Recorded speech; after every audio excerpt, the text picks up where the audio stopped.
Hello friends, आप सभी का इस क्लास में स्वागत है। आज भी हम केवीएल केसीएल के कुछ इंपॉर्टेंट क्वेश्चंस को लगाएंगे जो कि एग्ज़ाम में आए हुए हैं। तो बिना देर किए हुए क्लास को शुरू करते हैं। तो चलिए, ये है हमारे सामने पहला क्वेश्चन।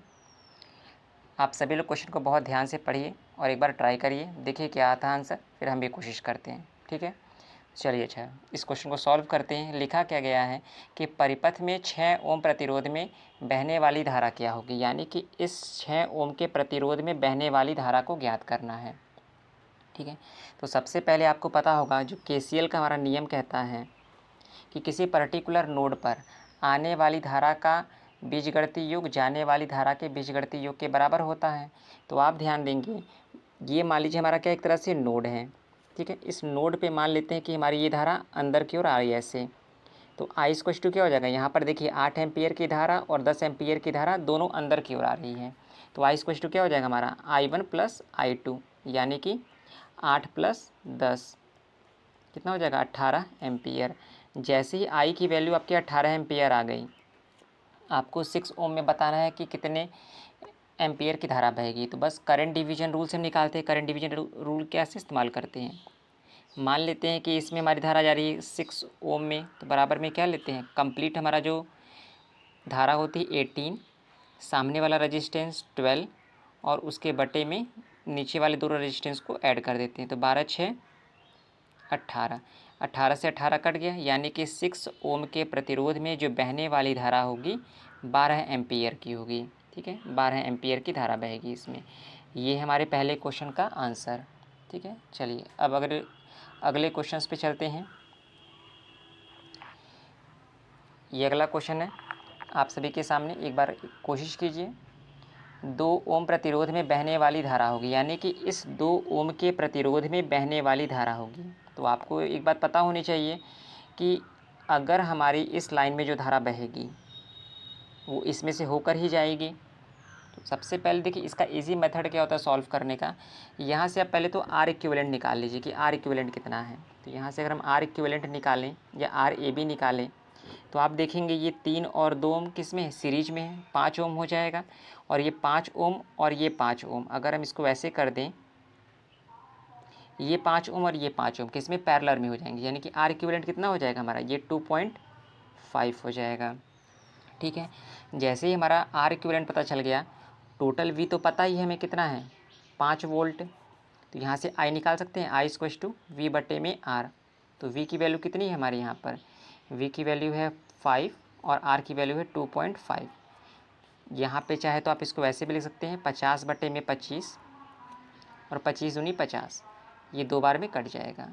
यानी कि आई की वैल्यू कितनी आ गई हमारे पास, 2 एम्पियर आ गई। टोटल ये आई है, क्योंकि देखिए अगर यहाँ से हमारी 2 एम्पियर की धारा बह रही है और इधर भी 5 ओम है और इधर भी 5 ओम है, तो नॉर्मल सी बात है यहाँ पर अगर हम करंट डिवीजन रूल से 1 एम्पियर की धारा इसमें बहेगी और 1 एम्पियर की धारा इसमें बहेगी, और यही 1 एम्पियर की धारा ये 3 से होते हुए 2 में भी जाएगी।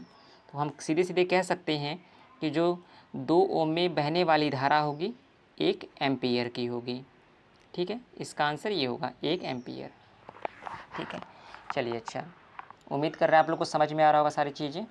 चलिए अगले क्वेश्चन पे चलते हैं हम। यह है आपके सामने क्वेश्चन नंबर 3।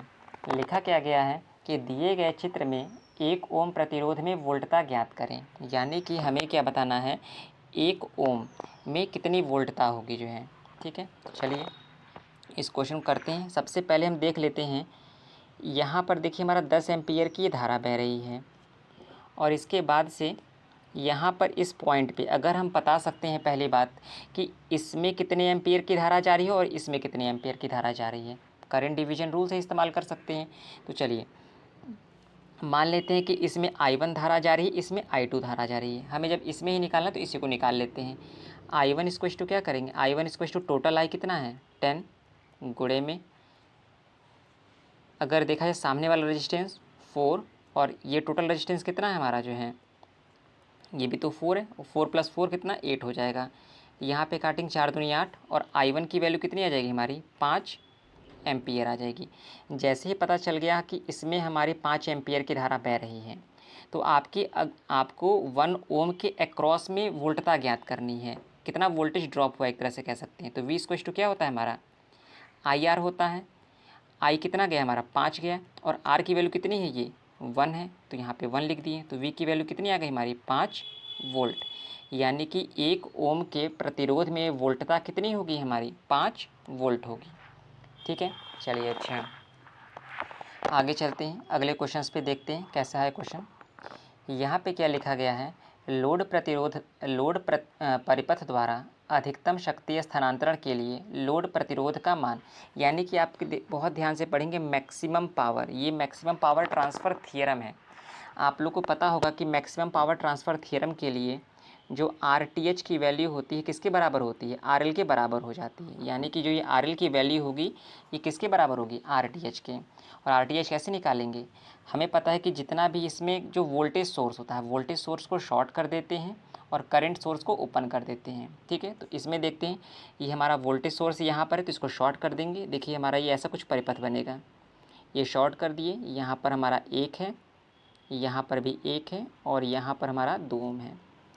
ठीक है, और इसी के अक्रॉस में मान लेते हैं ये ए और बी पॉइंट को मान लेते हैं, आर इक्विवेलेंट निकालना है। ठीक है, यहाँ पर 1, ये 1 और ये 2। आप देखेंगे ये 1 ओम का और ये 1 ओम का पैरेलल है दोनों, तो कितना हो जाएगा 0.5 और 0.5 वेट 0.5 और इस 2 के क्या है हमारे सीरीज में है, तो क्या हो जाएगा हमारा, तो RTH कितना हो जाएगा, RTH हो जाएगा 2.5। जैसे ही RTH 2.5 हो गया तो RL की वैल्यू क्या हो जाएगी, same maximum power transfer theorem के अनुसार RTH बराबर में RL बराबर में 2.5 ओम। ठीक है, तो इसका आंसर कितना आ जाएगा, 2.5 ओम आ जाएगा। ठीक है, चलिए अच्छा आगे चलते हैं। क्वेश्चन नंबर जो भी हमारा नेक्स्ट है, यहाँ पर क्या लिखा गया है कि for a network of 11 branches 6 node what is the number of independent loop. Branch कितना है, ब्रांच आपको दे रखा है 11, नोड कितना दे रखा है 6, और स्वतंत्र लूप की संख्या पूछ रही, तो लूप की संख्या क्या होती है b-n+1 होती है। तो यहाँ पे वैल्यू पुट करते हैं 11 - 6 + 1, तो 11 में से 6 गया 5 और 5 1 6, तो इसमें लूप की संख्या कितनी हो जाएगी हमारी 6 हो जाएगी। ऑप्शन नंबर डी हमारा करेक्ट आंसर है। ये सीधे सीधे फॉर्मूला आपको ध्यान रखना चाहिए बस ऐसे क्वेश्चंस को करने के लिए। ठीक है, चलिए अच्छा आगे चलते हैं। अब देखिए बहुत ही इंटरेस्टिंग क्वेश्चन, कितनी बारी पूछा गया है ये, हो सकता हो कुछ पैटर्न चेंज कर दे, लेकिन आपको पूछेगा जरूर ऐसे क्वेश्चंस, 1-2 नंबर के जरूर रहेंगे। चलिए अच्छा, दिए गए परिपथ में धारा आई का मान ज्ञात करना है, तो चलिए इसमें निकालते हैं। तो यहाँ पर वही आपको KCL का जो नियम आपको बताया गया है कि किसी परिपथ में अंदर आने वाली धारा का बीजगणितीय योग बाहर जाने वाली धारा के बीजगणितीय योग के बराबर होता है। यानी कि आप अगर देखेंगे तो जो KCL है, ठीक है ना, बहुत इंपॉर्टेंट है, और KVL, और यहाँ पे करंट डिवीजन रूल, जो तीन टॉपिक हैं बहुत इंपॉर्टेंट है आपके लिए। यहीं से ही आप कोशिश कर सकते हैं कि एग्ज़ाम में जो 10 से 15 नंबर के क्वेश्चंस आ जाएं। ठीक है, तो चलिए अच्छा, यहाँ पे लिखा गया देखिए 1 और 2, ये जो एक हमारा 1 एम्पियर और ये 2 एम्पियर अंदर की ओर गए हैं, और आप इस पॉइंट पे देखेंगे तो 1.3 एम्पियर का हमारा बाहर की ओर गया है और आई बाहर गया है। तो यहाँ पे ऐसे लिख सकते हैं इसको हम 2 + 1 = 1.3 प्लस में आई अंदर आने वाली, तो दोनों अंदर आई और 2 बाहर गई, तो यहाँ पे कितना हो जाएगा 3 माइनस में 1.3 बराबर में आई, तो आई की वैल्यू कितनी हो जाएगी हमारी 1.7। तो option number D is correct answer. ठीक है, तो चलिए अच्छा आप कोशिश करेंगे कि इस क्वेश्चन को सॉल्व करेंगे। ठीक है ना, आप लोग सॉल्व करिए और इस क्वेश्चन का आंसर आप लोग कमेंट में करेंगे। ठीक है, चलिए अच्छा आगे चलते हैं। अब देखिए आगे क्वेश्चन में क्या लिखा हुआ है कि चित्र में व्यक्त परिपथ में 8 ओम प्रतिरोध में धारा होगी, यानी कि आपको बताना है कि इस 8 ओम के प्रतिरोध में कितनी धारा होगी। चाहे तो आप इसको KVL से लगा लीजिए, चाहे तो KCL से लगा लीजिए, दोनों से इजी पड़ेगा। चलिए हम यहाँ पर KCL का इस्तेमाल करते हैं। चलिए इस सर्किट को अगर हम मान लेते हैं ऐसे, यहाँ पे अगर हम एक नोड V मान लेते हैं ऐसे, और यहाँ पे सब में हम मान लेते हैं कि इसमें हमारी धारा I1 फ्लो हो रही है, इसमें धारा I2 फ्लो हो रही है, इसमें हमारी धारा I3 फ्लो हो रही है। ठीक है, तो क्या लिख सकते हैं यहाँ पर I1 + I2 + I3। बराबर में 0। अब देखिए हम I1 के लिए क्या लिखेंगे, V माइनस 8 डिवाइड में 4 प्लस I2 के लिए V बटे में 8 और प्लस I3 के लिए V माइनस 6 बटे में 6 इक्वल्स टू 0। चलिए अगर हम एलसीएम लेते हैं तो कितना आ सकता है हमारा, 8 दूनी 16, 24 ले सकते हैं। ठीक है, तो यहाँ पर अगर हम 24 एलसीएम लेते हैं तो 4 छके 24, तो 6 V माइनस 8 प्लस 8 तरीके 24 तो 3V प्लस 6 चौके 24 तो 4 ब्रैकेट में V माइनस 6 बराबर में 0। तो यहाँ से अगर इसको हम सॉल्व करते हैं तो 6V माइनस 8 छक 48 plus 3V plus 4V minus 6 चौके 24 बराबर में 0, क्योंकि यहाँ पे जो 24 है इधर आके 0 हो जाएगा। अब देखिए इसको ऐड करते हैं 6, 3 और 4, 6 4 10 और 13V आ गया 48, और इसको जोड़ते हैं कितना आ जाएगा हमारा, यहाँ पे अगर हम 48 को और 24 को जोड़ते हैं तो 8 4 12 का 2 हाथ में 1 और 4 2 6 1 7 72 बराबर में 0। तो V की वैल्यू कितनी आ जाएगी हमारी, 72 बटे में 13। जैसे ही V की वैल्यू आपको पता चल गई, अभी इसको सॉल्व मत करिए पूरा, अभी थोड़ा सा रुक जाइए। अब जैसे ही V की वैल्यू आपको पता चल गई, अब आपको क्या करना है देखिए, क्योंकि हमें तो बात है कि धारा निकालनी है इस 8 ओम के रेजिस्टेंस में, तो यहाँ पे क्या करेंगे देखिए I2 फाइंड करनी है, और I2 की इक्वेशन क्या है, ये है V/8, वैल्यू पुट कर दीजिए। तो I2 बराबर में V की वैल्यू कितनी है, 72